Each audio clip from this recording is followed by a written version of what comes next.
एक बार फिर से वो मैच आ चुका है जिसके अंदर फिर से यार टीम बनाने में पता है बहुत डिफिकल्टी होगी। इंडिया न्यूजीलैंड का जो पहला मैच था उसमें भी मैंने आपको याद है बोला था कि यार मेरे को समझ नहीं आ रहा, जिसको मैं ड्रॉप कर रहा हूँ वो भी इम्पोर्टेंट है, जिसको मैं ले रहा हूँ वो भी इम्पोर्टेंट है। तो फिर से वो गेम आ चुका है। इंडिया न्यूजीलैंड ने यार दोनों ही टीम ने काफ़ी शानदार तरीके से क्रिकेट खेली है, चैलेंजिंग सिचुएशंस में मतलब जीत के आए हैं। इंडिया ने न्यूजीलैंड को एक बार हरा दिया है, पर अब फाइनल मैच है। फाइनल के अंदर पीछे का सब भूल जाते हैं सब सारे प्लेयर्स, और सिर्फ इस मैच पे फोकस होता है। प्रेशर वाला गेम होगा। अब मैं आपको एक इम्पॉर्टेंट चीज़ से देखो, ये मैं आपको वीडियो स्टार्ट करता हूँ। अभी तक दुबई की विकेट पे हम देख रहे थे स्लो है, फिर हमने कुछ मैचेस बाद देखा स्लो के साथ थोड़ा स्पिन भी हुआ। फिर सेमीफाइनल जो हुआ ऑस्ट्रेलिया के साथ, वहाँ पे उतना स्पिन नहीं था, ये याद रखना। सेमीफाइनल में उतना स्पिन नहीं था। ऑस्ट्रेलिया चोक कर गई थी, क्योंकि देखो स्मिथ ने अच्छी स्टार्ट दे दी थी, ऑस्ट्रेलिया ने लास्ट में आकर चोक कर दिया, नहीं तो स्पिन उतना नहीं हुआ था।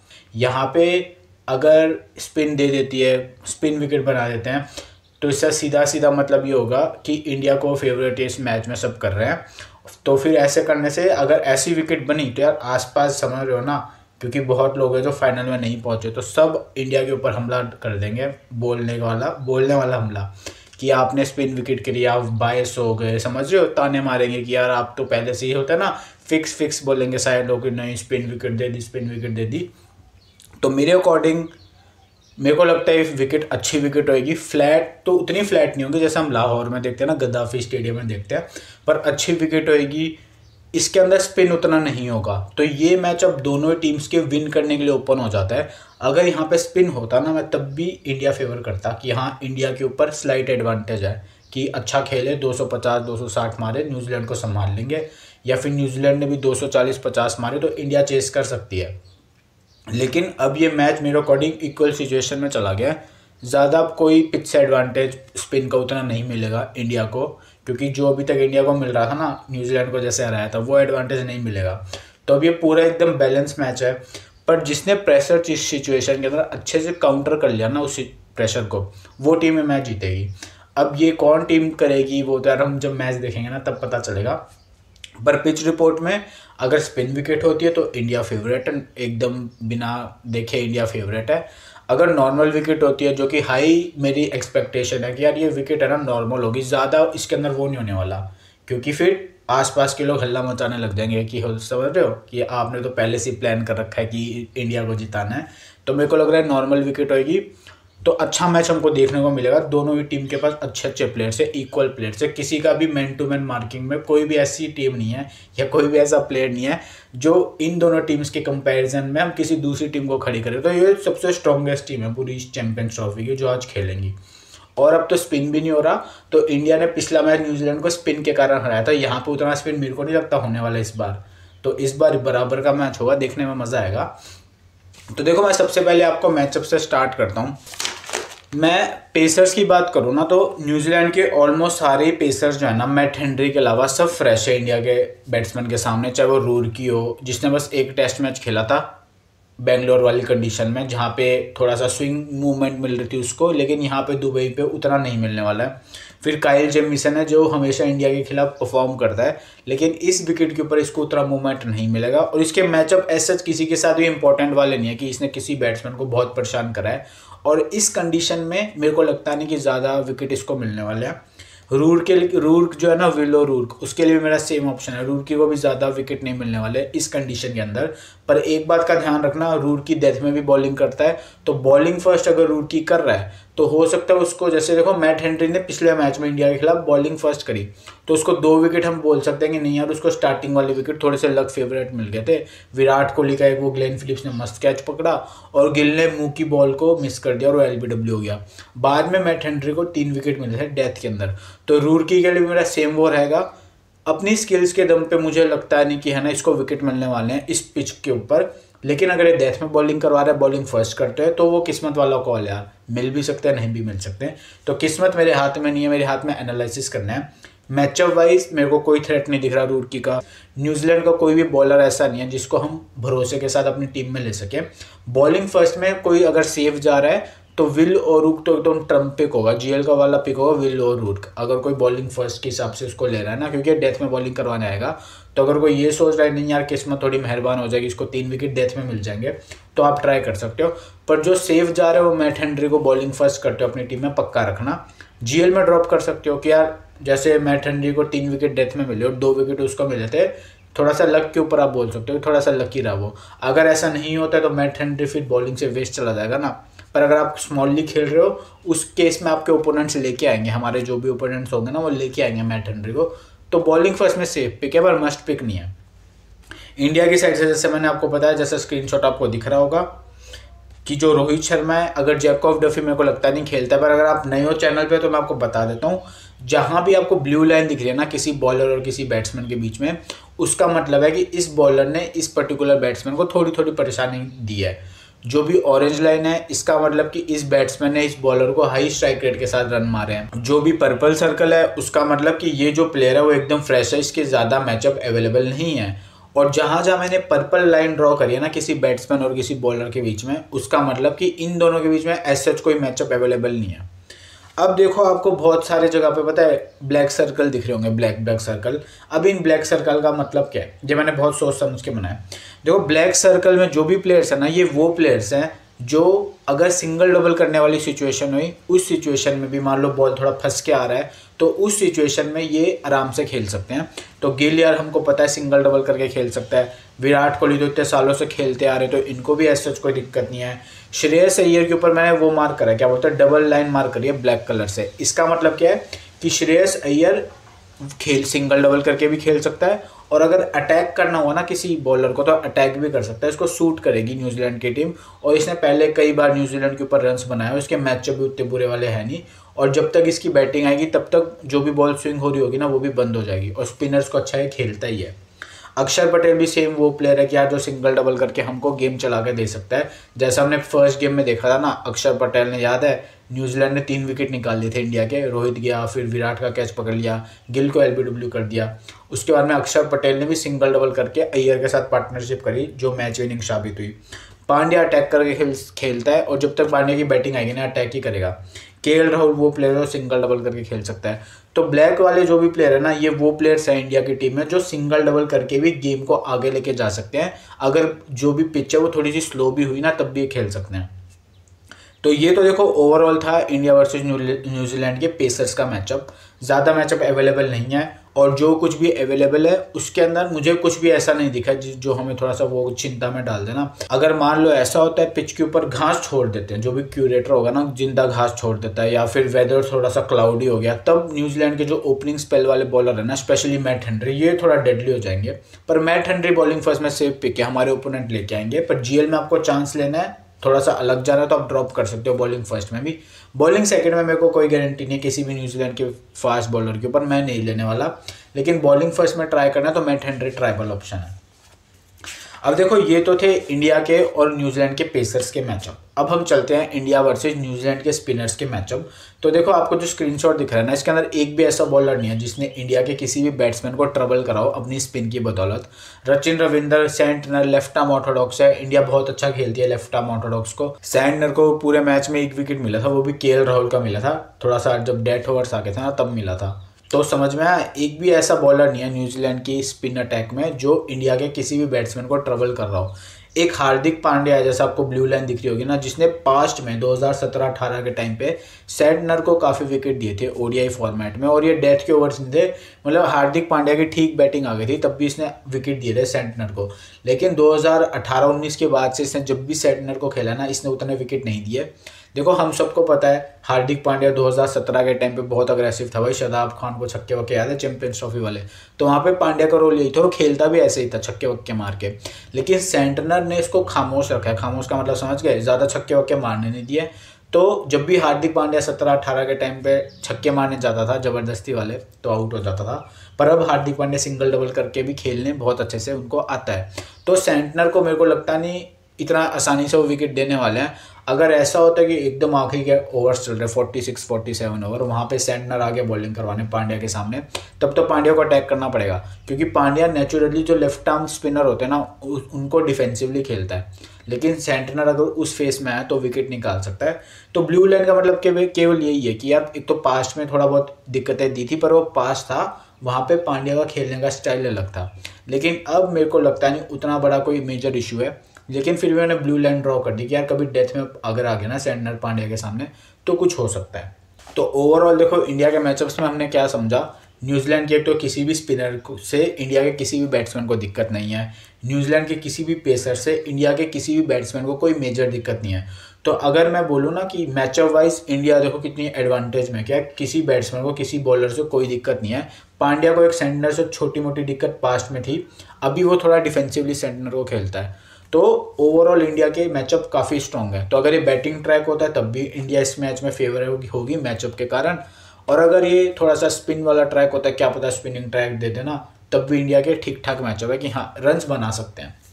अब हम चलते हैं देखो न्यूजीलैंड वर्सेस इंडिया के जो मैचअप्स है ना उस पर चलते हैं।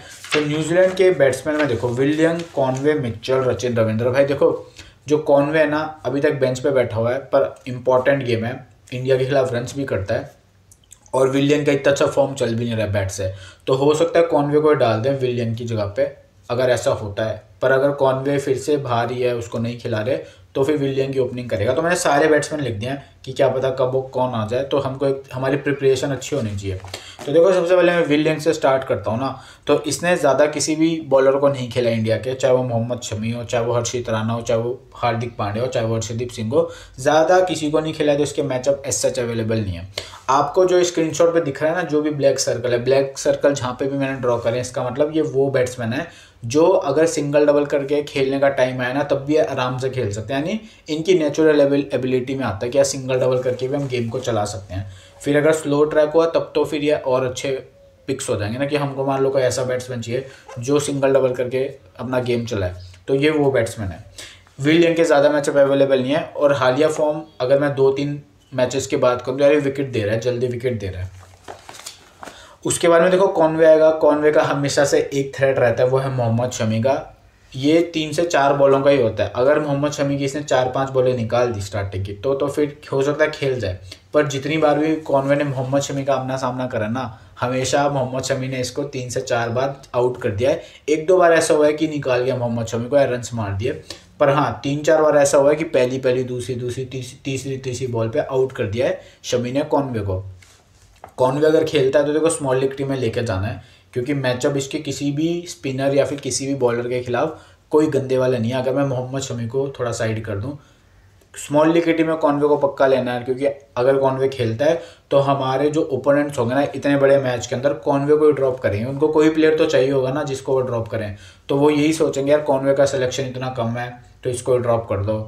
पर हम कॉनवे को अपना ट्रम्प भी बना सकते हैं स्मॉल लीग की टीम में, क्योंकि मोहम्मद शमी को एक बार निकाल दिया उसके बाद ऐसा कोई भी बॉलर नहीं है जो कॉनवे को परेशान करे। और मोहम्मद शमी जैसा आपको पता है हालिया फॉर्म अभी बस वापस आ रहा है, इंपॉर्टेंट गेम होगा पर अपनी फुल पोटेंशियल पे नहीं है। इंडिया ऑस्ट्रेलिया वाले मैच में भी अगर आपने देखा होगा ना, स्टीवन स्मिथ को उन्होंने फुल टॉस पे बोल्ड करा था, तो अभी मोहम्मद शमी का मेरे को वो वाली फीलिंग आई नहीं ना। मैंने ऑस्ट्रेलिया का सेमीफाइनल पूरा देखा, मुझे वो फीलिंग नहीं आई कि जो मोहम्मद शमी को मैं वर्ल्ड कप में देखता था ना, सेम टू सेम ये वैसे ही प्लेयर है अभी भी। उनकी बॉलिंग, जो भी बॉलिंग हाथ से छूट रही है, जो भी वो होता है ना रनअप का फॉलो थ्रू होता है कि बॉलर भाग के आता है और फिर अपनी बॉल डालता है, तो मुझे वो 2023 वाला तो दिखा नहीं। पर हाँ इंपॉर्टेंट गेम है, मोहम्मद शमी भी अपनी तरफ से ट्राई करेंगे। लेकिन कॉनवे को उन्होंने परेशान करा है, पर कॉनवे का शमी के अलावा किसी भी बॉलर के साथ कोई ऐसा थ्रेटनिंग मैचअप नहीं है। तो कॉनवे पे मैं स्पेशल जो जोर दे रहा हूँ। इंपॉर्टेंट गेम्स में याद रखना कॉनवे परफॉर्म भी करता है नॉकआउट्स मैचेस में, और ये तो फाइनल है, यहाँ हार गए तो कुछ ही नहीं मिलने वाला। तो कॉनवे खेलता है तो अपनी टीम में हम लेके चलेंगे, स्मॉल लीग की टीम में स्पेशली। मैचअप ज़्यादा किसी के साथ कोई अवेलेबल नहीं है। राणा को पहली बार खेलेगा, पांड्या के साथ मुझे कोई थ्रेट दिखता नहीं है, अर्शदीप सिंह के साथ इतना बड़ा कोई मुझे थ्रेट दिखता नहीं है।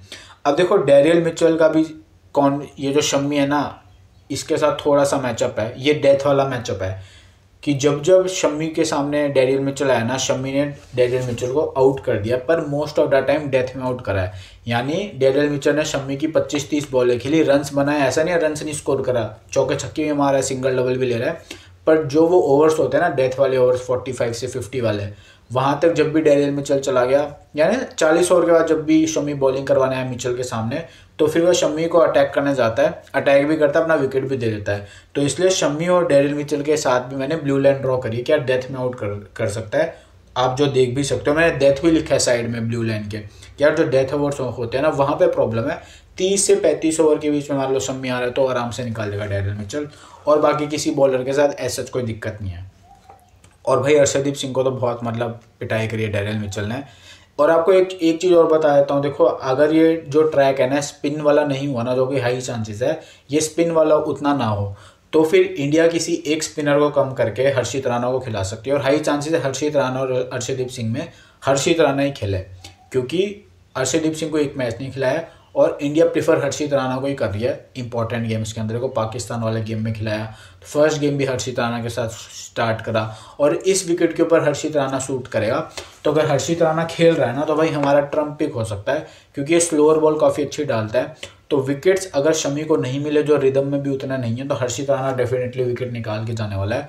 और ये विकेट टेकर है हर्षित राणा, ये कहीं ना कहीं से चालाक बॉलर है और लंबा बॉलर भी है। इसकी जो स्लोअर बॉल होती है उस पर भी एक्स्ट्रा बाउंस निकलता है, तो जो बैट्समैन होंगे वो मारने के चक्कर में फंस सकते हैं हर्षित राणा के ऊपर। जैसा अगर आपको याद है अभी न्यूजीलैंड और साउथ अफ्रीका का जो गेम हुआ था सेमीफाइनल, उसके अंदर एनगिडी और रबाडा को कैसे विकेट मिले, स्पेशली एनगिडी को, उसने स्लोअर बॉल छोड़ी। फास्ट बॉलर जो फास्ट बॉल होते हैं ना उसके ऊपर ज़्यादा किसी भी साउथ अफ्रीका के पेसर को विकेट नहीं मिले थे न्यूजीलैंड के, लेकिन उनको मिले स्लोअर बॉल पे विकेट्स। तो हर्षित राणा के पास काबिलियत है, साउथ अफ्रीका वाले जो है ना पेसर्स उनसे अच्छी काबिलियत है अच्छी स्लोअर बॉल डालने की। तो हर्षित राणा हमारा ट्रम्प पिक होगा अगर वो खेलता है ना, स्मॉल लीग की टीम में भी ट्रम्प पिक बना के जा सकते हो।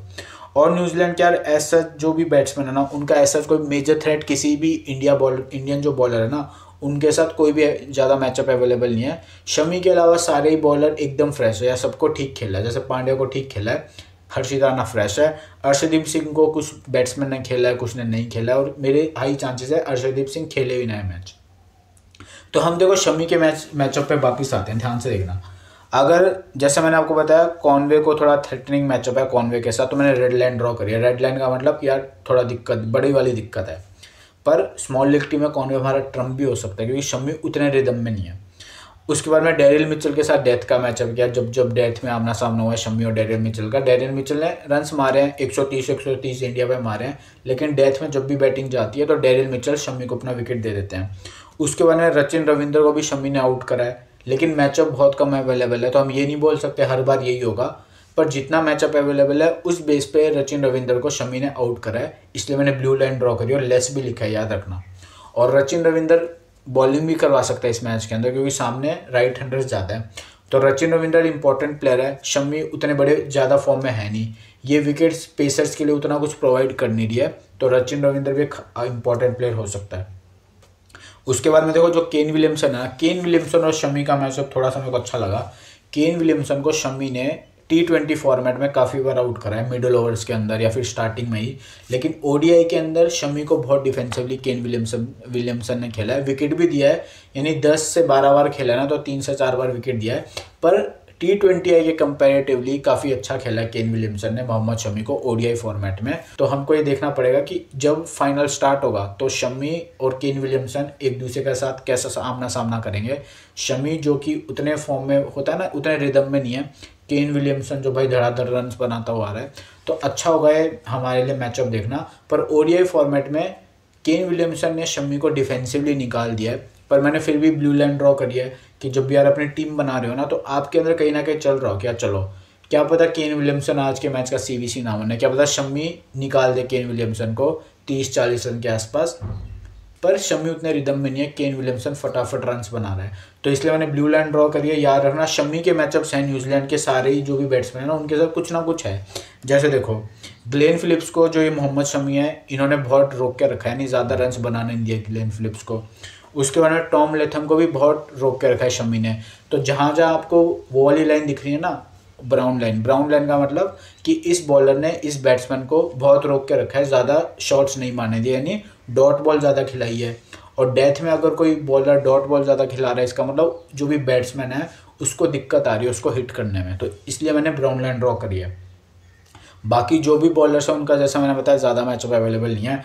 पर याद रखना जो हर्षित राणा है ना, जैसे शम्मी डेथ में रोक के रख रहा है, जैसे हमने मैचअप में क्या देखा कि शम्मी ने रोक के रखा है लेथम को, मिचेल को, तो इसका फ़ायदा हर्षित राणा को मिल सकता है क्योंकि अटैक तो करने जाएंगी तो हर्षित राणा पे अटैक करेंगे और हर्षित राणा लंबा है, स्लोअर बॉल डालेगा तो फंसा सकता है मिचेल को भी और लेथम को भी अगर वो डेथ में बैटिंग करने आ गए राणा जी के सामने। तो ओवरऑल देखो इंडिया की साइड से किसी को ट्राई करना है तो बॉलिंग फर्स्ट में हम शम्मी को तो पक्का ट्राई करेंगे। बॉलिंग फर्स्ट में शम्मी को नहीं छोड़ना, मुझे लग रहा है शम्मी इस मैच के अंदर ओवर मैक्सिमम ओवर डालेंगे, 7 8 10 ओवर डालेंगे और ये विकेट भी स्पिन को उतना असिस्टेंस देगी नहीं, तो डेथ में भी शम्मी बॉलिंग करवाएंगे तो अच्छे खासे विकेट मिल सकते हैं शम्मी को। तो स्मॉल लीग से बिल्कुल ड्रॉप मत करना शम्मी को, बॉलिंग फर्स्ट करते हैं।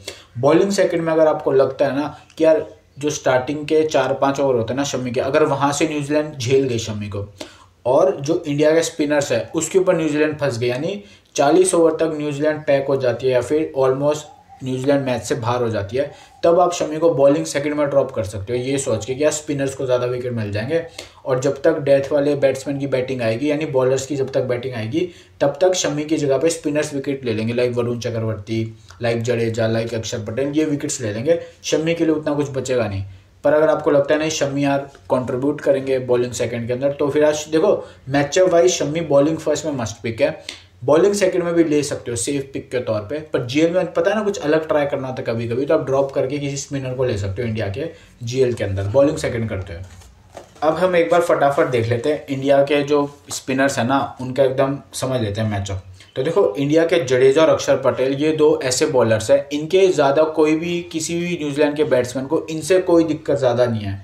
बस एक डेरिल में चला जिसने अक्षर पटेल को पास्ट में विकेट्स दिए हैं, लेकिन वहाँ पे कंडीशंस अलग थी, वहाँ पे T20 के मैचेस थे, कोई टेस्ट के मैचेस थे।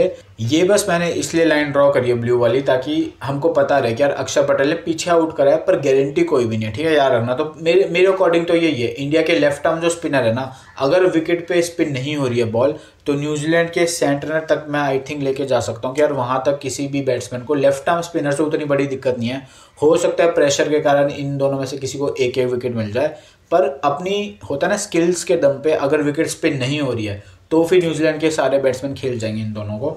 अक्षर पटेल इंपॉर्टेंट है याद रखना, बैटिंग से कंट्रीब्यूट कर रहा है तो बैटिंग वैल्यू है इसलिए इंपॉर्टेंट है अक्षर पटेल हमारी हर टीम के अंदर। अब देखो हमारे लिए इंपॉर्टेंट कौन कौन है। सुंदर मेरे को लगता नहीं खेलेगा, और खेलेगा भी तो अगर विकेट स्पिन नहीं कर रही तो फिर सुंदर का मुझे उतना बड़ा कोई थ्रेट दिख नहीं रहा है किसी भी न्यूजीलैंड के बैटर्स के सामने। जडेजा अक्षर पटेल का मैंने आपको ऑलरेडी बता दिया, अगर विकेट पे स्पिन हो रहा है तो इंपॉर्टेंट है, विकेट पे स्पिन नहीं हो रहा है तो भाई बॉलिंग वाइज इंपॉर्टेंट नहीं है, पर अक्षर बैटिंग भी करता है तो हमें उसको लेना पड़ेगा। अब देखो कुलदीप यादव का भी सेम है, अगर विकेट पे स्पिन हो रही है तो कुलदीप इंपॉर्टेंट होगा क्योंकि लोअर ऑर्डर के बैट्समैन को आउट करने की पोटेंशियल रखता है अगर बॉल स्पिन हो रही है। पर अगर बॉल स्पिन नहीं कर रही उस केस के अंदर कुलदीप यादव को यार फिर उतने विकेट नहीं मिलने वाले हैं। ये हो सकता है कि यार मान लो बॉलर्स बैटिंग करने आ गए ना, वहाँ पे कुलदीप यादव को विकेट्स मिल जाए अगर बॉल स्पिन नहीं भी कर रही तब भी बॉलर्स के सामने। पर अगर न्यूजीलैंड के प्रॉपर बैट्समैन सेंटनर तक जो भी हैं वो बैटिंग कर रहे हैं, वहाँ पे कुलदीप यादव को आराम से खेल जाएंगे बिना बॉल के स्पिन के। कॉनवे कुलदीप यादव को काफ़ी अटैक करके खेलता है जैसा आपको मैचअप पे दिख रहा होगा। उसके बाद में रचिन रविंद्र कुलदीप यादव को अटैक करता है। जो ये ग्लेन फिलिप्स है, अब देखो ध्यान रखना ग्लेन फिलिप्स कुलदीप यादव को भी डिफेंसिवली खेल रहा है, ग्लेन फिलिप्स मोहम्मद शमी को भी डिफेंसिवली खेल रहा है, नहीं रन्स नहीं बना रहा ज़्यादा, बॉलिंग से उतने विकेट निकालता नहीं ग्लेन फिलिप्स। और हर्षित राणा के सामने स्लोअर बॉल पे मेरे को लग रहा है ग्लेन फिलिप्स फंस जाएगा, तो ग्लेन फिलिप्स को आप पता है अवॉइड कर सकते हो, चाहे वो बैटिंग फर्स्ट करे चाहे बैटिंग सेकंड करे, एक चांस ले सकते हो अगर लेना है ना स्मॉल लीग के अंदर। और देखो केन विलियमसन अगर प्रेशर सिचुएशन में आ गया कि यार अब तो रन्स मारने हैं, समझ रहे हो, उस केस के अंदर कुलदीप यादव केन विलियमसन को फंसा सकता है। और केन विलियमसन ने पास्ट में लेफ्ट आर्म चाइनामैन को विकेट दिए भी हैं, लेकिन कंडीशन समझ लेना जब रन्स का प्रेशर आ जाए, यानी चेज जब कर रहे हो ना केन विलियमसन और बहुत ज़्यादा रिक्वायर्ड रन रेट हो जाए तो विकेट दे सकता है, या फिर 40-41 ओवर तक केन विलियमसन बैटिंग कर रहा है, वहाँ पे कुलदीप यादव अगर आमना सामना हो गया केन विलियमसन के साथ तो हो सकता है रन्स बनाने का जो प्रेशर आएगा ना केन विलियमसन के ऊपर कि अब तो मारना पड़ेगा, डेथ ओवर्स चल रहे हैं, तो वहाँ पे कुलदीप यादव फंसा सकता है। पर नॉर्मल कंडीशंस के अंदर मेरे को केन विलियमसन के साथ भी उतना थ्रेटनिंग मैचअप लगता नहीं है, इसलिए मैंने लाइन तो ड्रॉ करी है ब्लू वाली केन विलियमसन के साथ में और इसके साथ में कुलदीप यादव के बीच में, लेकिन मैंने प्रेशर भी लिख दिया कि प्रेशर अगर आएगा रन्स बनाने का या चेज करने का तभी। और सेम टू सेम लेथम के साथ भी अगर रन्स बनाने का प्रेशर आया तभी कुलदीप यादव लेथम का विकेट ले लेगा। नॉर्मल गेम चल रहा है कि लेथम को 30 से 35 ओवर के आसपास लेथम की बैटिंग आ गई, वहाँ पे कुलदीप अगर बॉलिंग करवा रहा है तो मुझे कोई थ्रेट दिखता नहीं। पर लेथम की बैटिंग 40 ओवर के बाद आती है, वहाँ पे कुलदीप यादव विकेट निकाल सकता है अगर लेथम के ऊपर रन्स बनाने का प्रेशर आया या फिर चेज करने का प्रेशर आया। तो ओवरऑल यार इंडिया के स्पिनर्स में देखो, अगर बॉल स्पिन नहीं हो रही है तो मैं सच सच बताऊँ ना, तो यहाँ पे भी मुझे कुछ ज़्यादा दिख नहीं रहा। वरुण चक्रवर्ती केवल एक इकलौता इंडिया का ऐसा बॉलर है जो थोड़ा सा थ्रेटनिंग हो सकता है न्यूजीलैंड के सामने। इसको ज़्यादा खेला नहीं है न्यूजीलैंड ने, इसलिए मैंने पर्पल सर्कल ड्रॉ करा कि ज़्यादा मैचअप अवेलेबल नहीं है, तो ये थोड़ा सा ट्रम्प पिक हो सकता है। पर अगर बॉल स्पिन नहीं हो रही ना, तो यार ये जो न्यूजीलैंड के प्लेयर्स हैं ना, मिचेल, रविंदर, केन, लेथम, ये इन्होंने बहुत खेला अपनी ज़िंदगी में, पता है, जो भी लेग स्पिनर्स होते हैं। पर वरुण चक्रवर्ती की बस एक ही क्वालिटी है कि ये एक ही लगभग सिमिलर एक्शन से अंदर भी बॉल डाल देता है, बाहर भी निकाल देता है, सीधी भी डाल देता है। तो अपने वेरिएशंस के कारण इसको विकेट मिल सकते हैं। पर अगर बॉल स्पिन नहीं हो रही ना, तो यार जो ये प्लेयर है ना, जो भी न्यूजीलैंड वाले, ये फिर बिना डर के खेलेंगे। जब पहला गेम हुआ था दुबई के अंदर, तो वरुण चक्रवर्ती की बॉल स्पिन हो रही थी क्योंकि वह स्पिन विकेट थी, तो इनको वहाँ पे लग गया थोड़ा सा कि यार इसको खेलें कैसे, कहीं ना कहीं तो बॉल घूमेगी, तो उनके मन में डाउट आ गया। पर यहाँ पे अगर बॉल उतना स्पिन नहीं हुई तो फिर ये बिना किसी डाउट के इसको खेल सकते हैं। तो इंडिया न्यूजीलैंड में भी देखो, जो भी मैचअप्स है ना दोनों ही टीम का, वो कुछ भी किसी भी बैट्समैन को उतने ख़राब नहीं है। अगर बॉल स्पिन नहीं कर रही तो दोनों ही टीम के बैट्समैन दोनों टाइप के स्पिनर्स को खेल जाएंगे, चाहे वो लेफ्ट आर्म ऑर्थोडॉक्स हो, चाहे कोई भी हो, चाहे ऑफ स्पिनर हो, चाहे चाइना मैन हो। वरुण चक्रवर्ती का बस एक मिस्ट्री जुड़ी है वरुण चक्रवर्ती के साथ कि क्या पता कि यार कोई बैट्समैन क्या पता मिस कर दे, क्या पता एलबीडब्ल्यू खा जाए, समझ रहे हो। पर अगर बॉल स्पिन नहीं हो रही है ना, तो न्यूजीलैंड के जो बैट्समैन होंगे ना, कॉन्फिडेंटली वरुण चक्रवर्ती को आगे बढ़ बढ़ के डिफेंस कर सकते हैं या फिर सिंगल डबल करके उसको स्ट्राइक रोटेट कर सकते हैं। तो हमको ये बात ध्यान में लेके चलनी होगी, इंडिया के स्पिनर में से किसी को ट्राई करना है तो अगर बॉल स्पिन नहीं भी कर रही ना, तो वरुण चक्रवर्ती बेस्ट ऑप्शन है। क्योंकि क्या पता, हम वो एक रहता है ना कि अगर नहीं पकड़ पाए तो क्या पता विकेट ले ले, होता है ना, वो हमारे मन में चलता रहता है बस उसी के कारण। पर अगर बॉल स्पिन कर रही है तो इंडिया के सारे स्पिनर्स भाई ठीक ठाक विकेट निकाल सकते हैं। तो देखो, ये तो मैचअप वाइज एनालिसिस हो गया। तो इसमें हमने क्या सीखा, अगर बॉल स्पिन कर रही है तो इंडिया फेवरेट होगी, इंडिया के स्पिनर्स गेम में आएंगे। अगर बॉल स्पिन नहीं कर रही है तो ये इक्वल मैच होगा, जो टीम प्रेशर को अच्छे से ऑब्जर्व कर जाएगी वो टीम ये मैच जीत जाएगी, क्योंकि दोनों ही टीम के बैट्समैन बहुत अच्छा खेलते हैं स्पिन को, अगर वो स्पिन नहीं हो रही। तो हमारे पास है, देखो सीवीसी क्या निकल के है, विराट कोहली, केन विलियमसन, चाहे कोई भी सिचुएशन हो, कोई भी बैटिंग फर्स्ट करे चाहे कोई भी बैटिंग सेकंड करे, ये दोनों सेफ एकदम सीवीसी है बैटिंग सेक्शन से। एकदम ऑलराउंडर से किसी को चूज करना है तो अक्षर पटेल पूरे मैच में इन दोनों से भी ज़्यादा सेफ सीवीसी ऑप्शन है कि यार बॉलिंग करवाएगा, बैटिंग करवाएगा, पॉइंट्स भी दे रहा है, परफॉर्म भी करते हैं इंपॉर्टेंट गेम्स में। उसके बाद में डेरियल मिचेल एकदम डिफरेंशियल सीवीसी ऑप्शन है जीएल मिनी जीएल के हिसाब से। सचिन रविंद्र बैटिंग फर्स्ट में सीवीसी ट्राई कर सकते हो, मतलब वो ले सकते हो कि हाँ यार बैटिंग फर्स्ट में बिना प्रेशर के बैटिंग करेगा, क्योंकि वहाँ पे चेज जब करेगा ना तो प्रेशर आ जाएगा। पर सचिन रविंद्र याद रखना चेज पे भी अच्छा खेलता है, लेकिन वहाँ पे एक प्रेशर का वो रहता है ना कि क्या पता आउट हो जाए। पर अगर आपको लग रहा है नहीं निकाल देगा सचिन रविंद्र आराम से बैटिंग सेकंड करते हुए भी, तो उसको भी आप सीवीसी ट्राई कर सकते हो। तो हमारे पास सीवीसी ऑप्शन में क्या क्या आ गया, विराट आ गया, इंडिया से बता रहा हूँ, विराट आ गया, उसके बाद में अक्षर पटेल आ गया। न्यूजीलैंड से देखो 3-3 निकल के आ गया, Kane Williamson, Sachin Ravindra, Daryl Mitchell एकदम थोड़ा डिफेंशियल ऑप्शन। बॉलिंग सेक्शन से किसी को ट्राई करना है तो मोहम्मद शमी को बॉलिंग फर्स्ट करते हुए हम सीवीसी ट्राई कर सकते हैं अपनी टीम्स के अंदर। अब आपको एक चीज़ बताता हूँ, देखो बहुत सारे लोग वरुण चक्रवर्ती की तरफ ध्यान देंगे डिफरेंशियल सीवीसी करने में, पर वो उस जब मैच के अंदर स्पिन हो रहा था, बस इस बात का ध्यान रखना, इस मैच के अंदर मुझे लगता नहीं उतनी स्पिन वाली विकेट मिलेगी। पर अगर स्पिन वाली विकेट होती है तो आप इंडिया के किसी भी स्पिनर को सीवीसी ट्राई कर सकते हो, चाहे वो बॉलिंग फर्स्ट हो, चाहे वो बॉलिंग सेकंड हो, चाहे वो जडेजा हो, चाहे वो कुलदीप हो, चाहे वो वरुण चक्रवर्ती हो। अगर विकेट पे स्पिन हो, याद रखना मैं आपको हिंट बता देता हूँ, अगर विकेट पे स्पिन हुआ ना तो रोहित शर्मा चारों स्पिनर्स के साथ जाएंगे। अगर विकेट पे उतना स्पिन नहीं हुआ तो रोहित शर्मा किसी एक स्पिनर को ड्रॉप करके हर्षित राणा के साथ जाएंगे, ये हाई चांसेस है।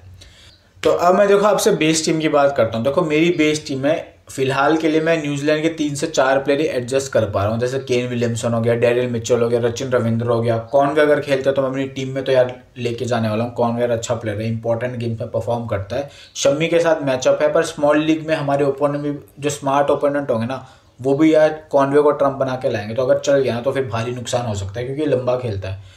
तो कॉनवे अगर खेलता है तो न्यूजीलैंड के 4 प्लेयर मेरी टीम में होंगे। कॉनवे नहीं खेलता तो डेरियल मिचेल, केन और सचिन रविंद्र, ये तो पक्का होने वाले हैं। न्यूजीलैंड की टीम बॉलिंग फर्स्ट कर रही है तो हम मैट हेनरी को भी ट्राई कर सकते हैं अपनी टीम में। अगर इंडिया बॉलिंग फर्स्ट कर रही है तो शम्मी मेरी टीम में मस्ट पिक होने वाले हैं। विराट कोहली हर सिचुएशन में मेरी टीम में रहेंगे। अय्यर मेरी टीम में हर सिचुएशन में होगा। अक्षर पटेल हर सिचुएशन में होगा। रोहित शर्मा, देखो गिल को भी मैं हर सिचुएशन में अपनी टीम में लेके जाऊंगा।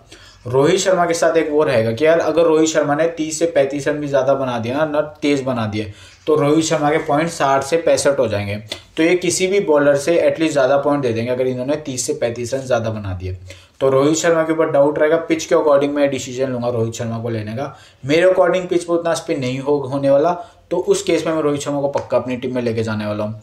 वरुण चक्रवर्ती के साथ देखो एक वो हमेशा डाउट रहेगा, अगर विकेट पर उतना स्पिन नहीं हो रहा ना, तो न्यूजीलैंड के प्लेयर्स इसके ऊपर कॉन्फिडेंटली अप्रोच कर सकते हैं, कॉन्फिडेंट अप्रोच।